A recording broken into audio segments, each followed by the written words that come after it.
Minister Aditya Thackeray on the new EV policy and its implementation for the state of Maharashtra. And how is this really going to help the state of Maharashtra? And can other states also follow now, Delhi and Maharashtra on this particular issue? Let's discuss this. We have Mahesh Lagare, who is former Principal Secretary, Government of Maharashtra, joining us live this evening. Rajiv Singh, partner and automotive leader, Deloitte India, is live with us. Akshima Tejas Ghate, Senior Principal, RMI India, and Anumita Roy Chaudhary, Executive Director, Research and Advocacy, Center for Science and Environment. Good evening to all of you. Thank you very much for joining us here on Mirror Now. Let me begin the discussion with you, Mr. Mahesh.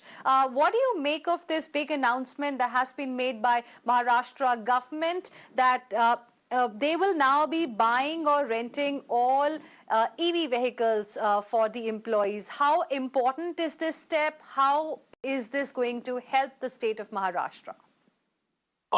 This is extremely important because that's where the world is moving today. And we should not lag behind in terms of the movement that is taking place across the globe, especially in the developed economy.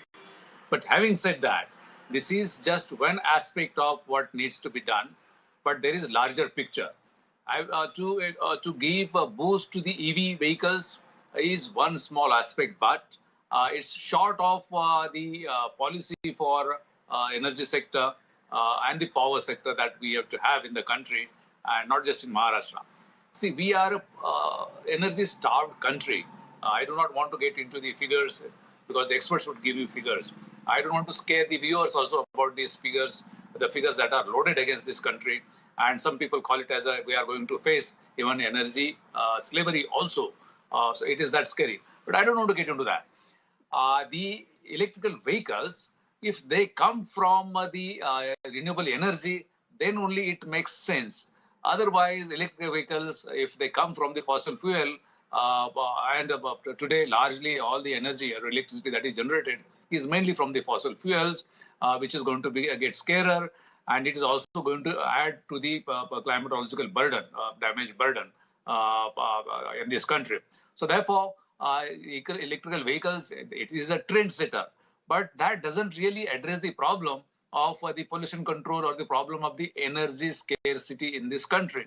What we have to do is we have to really have renewable energy policy at all the levels, and not just this. Energy level policy can be done by the Power Ministry or the Ministry of Renewable Energy and the state governments, but I'll tell you the most important factor that is really grappling this structure, this country, and that factor is we all the ministries, all the people are thinking in segments or in a fractured manner.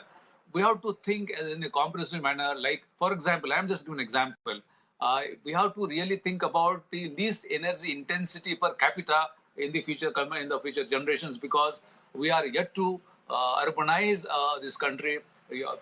USA, it has 84% urban area, population living there. In Europe, it is 82%.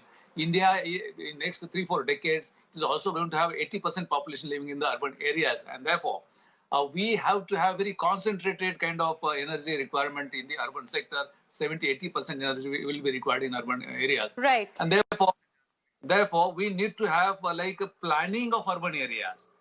That is very important. I'm coming to that. Planning of urban areas. Urban areas have to have least energy intensity. Electrical vehicles and all, this is a tokenism. Tokenism is also needed, but this is nothing. I mean, it's not even a drop in the ocean that the energy scenario is going to change in this country. Okay. Okay. Mr. Mahesh, now I want to understand from you, because, already many incentives have been given by the center. We saw the announcements that were made during the budget last year. Tax benefits also came in to ensure that people at least consider this as their next vehicle. State governments are doing their bit. But why has the adoption been slow? Is it because very few affordable models are available right now, as Mr. Goenka was also suggesting? Do you think perhaps we need some kind of, subsidy scheme or something so that this becomes a part of life with the push that's coming from the government side? It is not all that simple that how to really push forward it. See, it will take its own natural course of time. It will have its timeline also. One thing is there that as the industry grows, not just in India, across the world, the prices are going to come down. It doesn't happen overnight. The supply chain has to be developed. All these things are, it's a very complex kind of thing. So eventually the prices will come down. I don't think the government should embark upon giving subsidies to this thing. Of course, they can do some enabling policies. They can enable the facilitate the production. All these things. See, one thing is very important.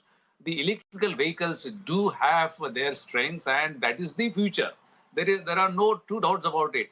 But just to push it forward with the governmental subsidies, I don't think the time is right. As the battery research and development into battery segment, the storage of electricity and the cost of the batteries, eventually it will come down. It's the function of research all across the world, not just in India. So therefore, we should not, at least I won't propose or I won't suggest that government should actually give some subsidy to it. But one important thing, it has got its own importance, like it will bring down the pollution level within the cities.